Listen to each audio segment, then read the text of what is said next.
Thank you for joining me here on the last segment of the GSMC Chip Shot Football Podcast. Now, talking a bit more of a more fun topic to talk about here, one that I wasn't expecting to talk about when I was planning for today's show, how the New England Patriots are using virtual reality technology in preparing Drake May to eventually become their starter in the NFL. Drake May, throughout 2 weeks of OTAs, has been really still third in the depth chart for the New England Patriots behind Jacoby Brissett, who is scheduled to be the starter, and Bailey Zappi, still on the team and still slotted in there as the number two quarterback.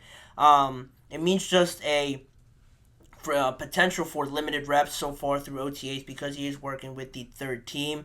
You don't really get as close as possible to NFL speed if you're working with the third string. So because of that, both the executive vice president of player personnel, Elliot Wolf, and head coach Gerard Mayo have mentioned it to local media in some press conferences or just media availabilities that Drake May has actually been using virtual reality as a tool to train Drake May and train others as well with simulated reps to enhance their learnings.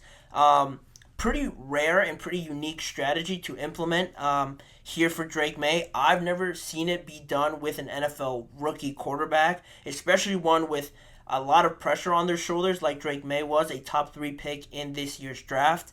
To use now virtual reality technology is something very different, and I'm here for it, quite honestly. I think this is pretty fun and a pretty neat thing that the Patriots are doing. Just embracing some new forms of going about training because you always hear about the Patriot way and being sticklers for how they do everything. Gerard Mayo and their new executive vice president, Elliot Wolf, come in there and throw a curveball right away using some new tools and new technology to sort of grow their way of doing things.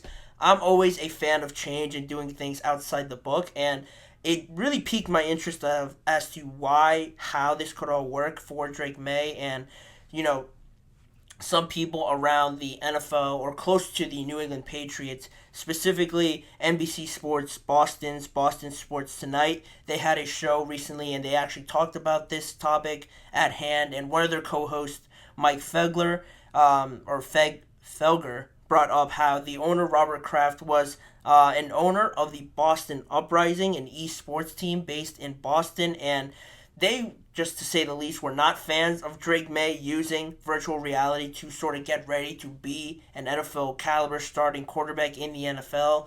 They weren't big fans about it, and they sort of alluded to the fact that because Robert Kraft was involved in this esports realm and was the owner of the Boston Uprising team in the esports league that had a team based in Boston, they sort of alluded to the fact that that could have been why they decided that this was a good idea to use on Drake May because you've never seen it in the NFL. I can see why some people would think that virtual reality, how does that apply to the top, the best of the best athletes?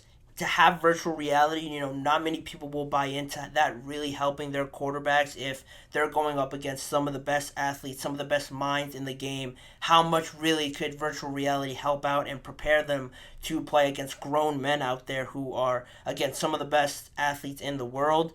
That's where some of the doubt, comes from. The league, the esports league that I mentioned before, really didn't go far. It didn't develop into anything real serious. But Felger believes that now, because that they have this whole equipment and they invested so much money into it, they decided to use it and invested in Drake May and helping him learn in a different way because he isn't really getting too many reps as of right now with the first team. They want to get him as much playing time, playing time and repetitions in this offense as much as they can. So they implemented this virtual reality, and in all seriousness and all, big thinking and just general thinking with this whole topic, oddly enough, Jaden Daniels, another rookie quarterback in the NFL now, is another quarterback that has used virtual reality as a simulation to sort of get those mental reps in, but at the college level, at LSU.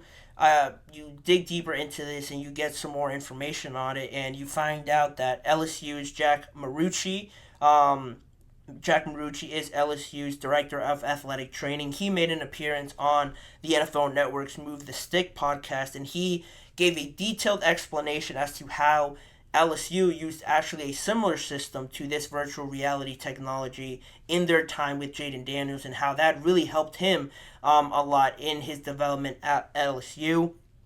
He made it a point that he explained how it allows players to actually see different concepts, coverages as well, cover one, cover two, quarters, and stuff like that. It gets them more exposure to those situations with, I guess, a virtual reality helmet or the goggles, whatever they use specifically. They put that on and they could actually see different concepts with that and see different coverages along with, just seeing everything line up in front of them in almost as close to real life as you can get in VR. Also, they're able to render in hostile environments, according to LSU's Jake Marucci at his time in LSU with Jaden Daniels. So they could render in how a hostile or an away environment, away stadium looks through the goggles or through the helmet, whatever they use, to now get Jaden Daniels more accustomed to being in that environment. And how accurate it is, that I guess depends on the system or how much development they have in this technology. But with that, he went on to say that Jaden Daniels really benefited a lot from it because now he could see through virtual reality where the play clock is, how everything's lined up, how maybe the opposing defense could line up in cover one or cover two. As an early young quarterback at LSU, Marucci believed that this helped out a lot, and after their first game, he not only said that Jaden Daniels was super efficient, but also he came up to him after the game and said that that really made a difference, and they, from that point on, incorporated it a lot more often. And again, the mental side of this, getting those mental reps in. I think he said in the interview with the guys on the Move the Sticks podcast that the mental reps after a regular day of training and practice, I think Marucci said that Jaden Daniels got over about 230 more snaps on top of the real life physical snaps that he did in practice. He got even more so of the mental stuff down, 200 more times with virtual reality. So that's really the biggest positive of this.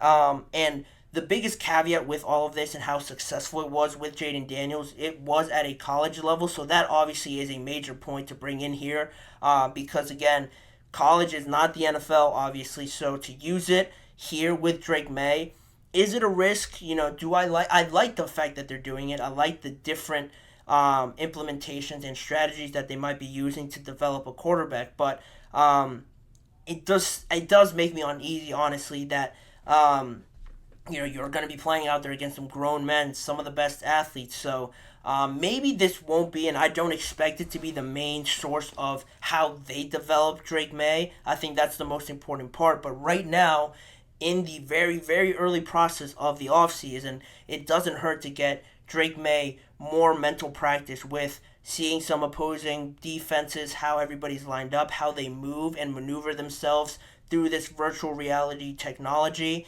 Can other teams use it, or do I expect other teams to use it? Sparingly, I would say. Maybe not with their quarterback ones, because I think some quarterbacks would probably not like it, in all honesty. Drake Maye's young. He's trying to fit in. He's trying to do whatever the coaches say will work for him.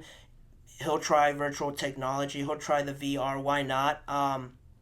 Younger generation, everybody loves video games from that age demographic. I'm sure he had no problem with it, but some of the older guys right now, you're not going to see Patrick Mahomes with a VR set trying to get some more mental reps in. I just don't think that's their style.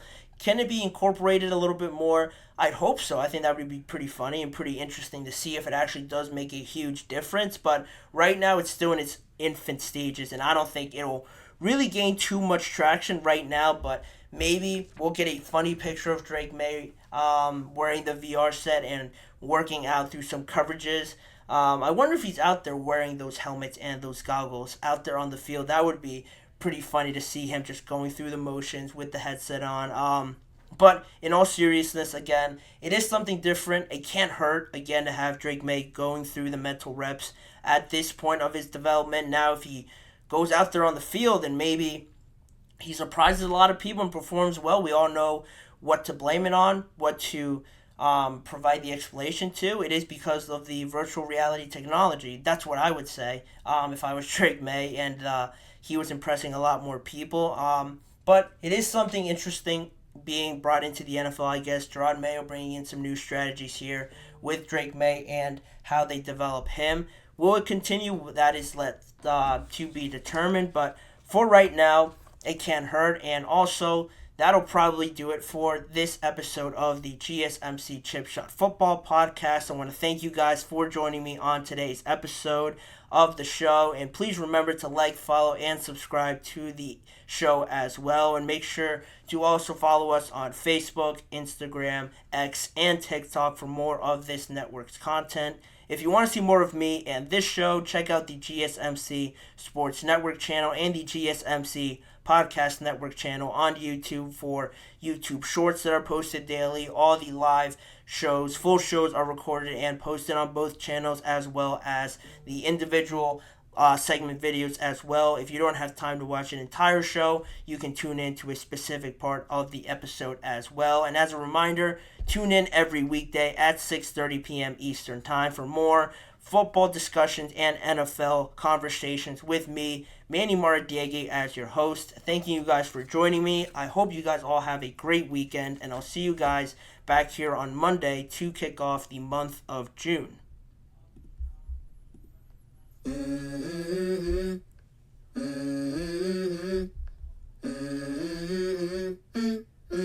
Let's go.